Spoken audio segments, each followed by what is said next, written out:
Chapter 18, American Society in the Industrial Age. In Chapter 17, we talked about how industry had an impact on American society. And in this chapter, we really look at the lives of everyday people, what actually changed for them because of this age of industry. So we'll start with middle class life. The American middle class culture took up these elements of romanticism that we talked about in the last chapter. Some of them were the optimism about human potential and the quest for personal improvement, and also a passion for competition, which sort of just went along with this whole capitalist industrial era anyway. But they were tempered with self-control. Family relations were not nearly as stiff and formal as they're often imagined in this time period. And again, we're talking about the end of the 1800s, early 1900s. Diaries and letters have indicated that many couples experienced very fulfilling relationships. Middle-class families began to have fewer children, like 2 to 3 kids instead of 7 or 8 children, like their grandmothers had had. Part of that was because of abstinence. Some of it was the use of contraceptives, and abortion played a role in that as well. But these children and these families were treasured and closely supervised, which was not really true in the generations prior to this. Children were had so that they could contribute to the family. And the shift took place with this generation where children were treasures, and they were to be protected and just satisfied. The American middle class was made up of professionals, shopkeepers, manufacturers, skilled craftsmen, and even some established farmers.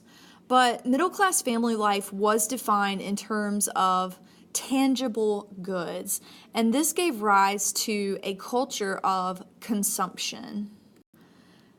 Okay, so skilled and unskilled workers. Wage earners, especially in the mining, manufacturing, and transportation sectors, experienced the full impact of industrialization. Mining, for instance, from 1860 to 1890, went from 885,000 workers to 3.2 million workers. Skilled industrial workers were usually well off, but unskilled laborers found it difficult to support a family on their wages alone. So many times their children or their wives would have to go find work in order to make up for that lack of income. This became worse as machines began to replace human skills, and the jobs that were there became really monotonous. People doing the exact same thing every minute of every hour of every day, loading a machine or whatever they were doing it the same thing all day long. Furthermore, work became more regulated as machines set the pace of work, and the time clock marked the day. So large-scale industry really decreased contact between the employee and the employer, and relations between them became increasingly impersonal. Owners would hire a bunch of managers and supervisors, which did make it possible to rise within the ranks. And they did that so that they didn't have to personally be in the factories. The cost of capitalization and big business reduced the poor workers' opportunity to rise from the ranks of labor to ownership. So big business really just put a lot of people at the bottom of the pay scale and at the bottom of the chain without a lot of opportunity for upward mobility. So workers became subject to swings of the business cycle. If the business did well, then there were times of almost full employment. And if there was a depression, then people were laid off by the masses. All right, working women. So there was this thing called the cult of true womanhood, or sometimes it was called the cult of domesticity. But it was this idea that womanly virtue resided in piety, purity, submissiveness, and domesticity. And this idea, the cult of the true woman or the cult of domesticity, served to open up new employment opportunities for women, particularly in the retail sector, because they believed that women were more polite, they were honest, and they were more submissive than male workers. So women began to fill these retail store positions. For many of the same reasons, educated middle-class women came to also dominate the nursing, elementary education, and secretarial fields. Although employment opportunities for women increased during the period, management or entrepreneurial positions were mostly still a male domain that was still kind of dominated by men. Working class family life. So there were enormous disparities in the standard of living among workers engaged in the same line of work during this period. Even if co-workers had the same pay rates, they supported their families in dramatically different ways.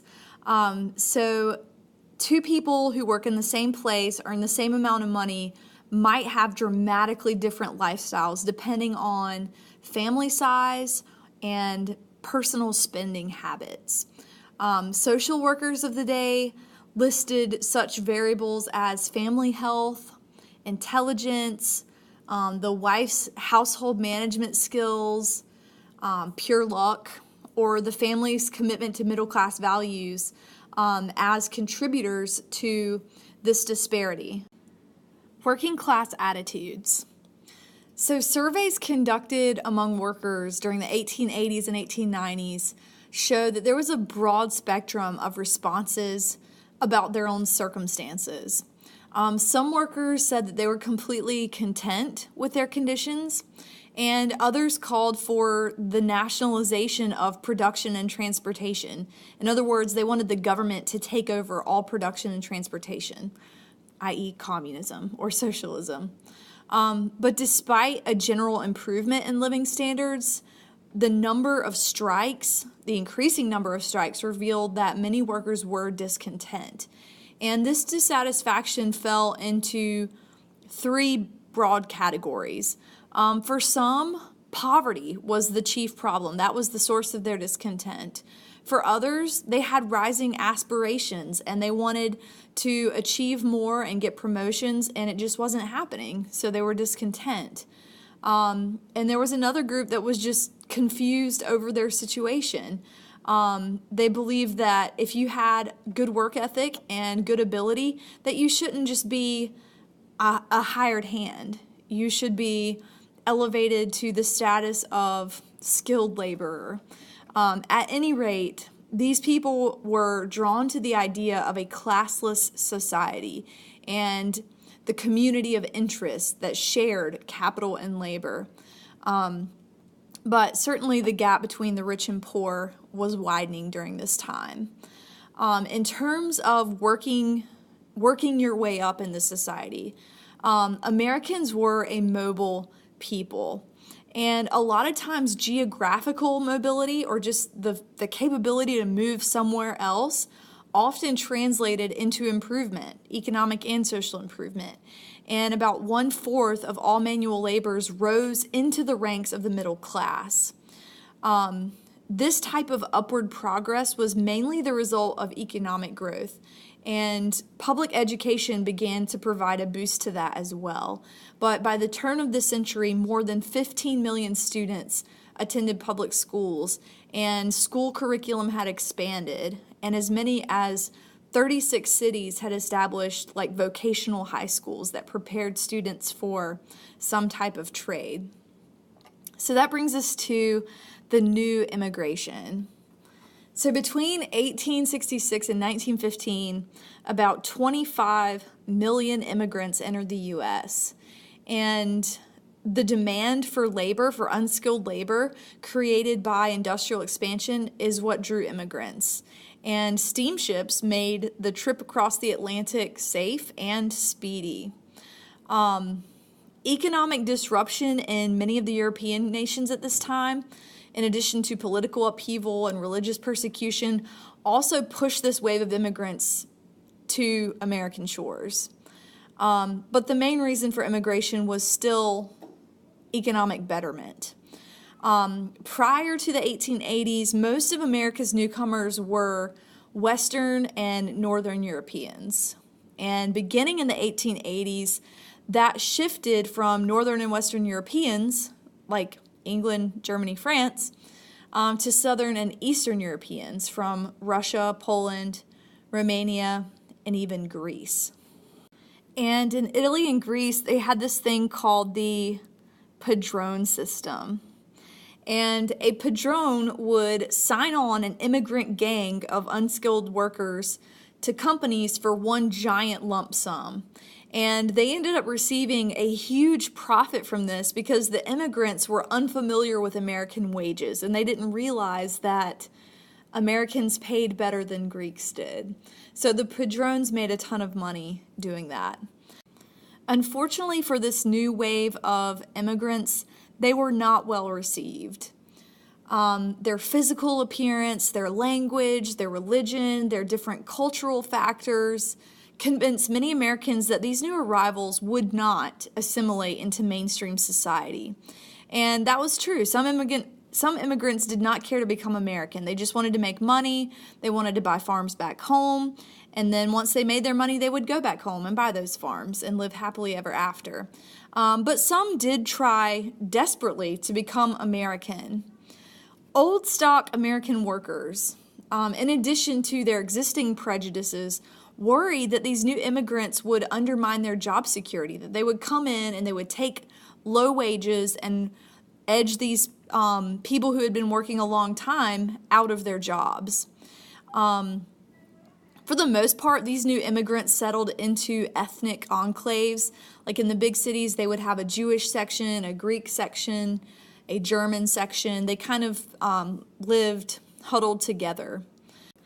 Employers were not really disturbed by this influx of workers, but many did become alarmed by the supposed radicalism of the immigrants. But by and large, there weren't really any efforts to limit immigration until after World War I. And so we'll end there, and then we'll pick up tomorrow with the expanding city and its problems.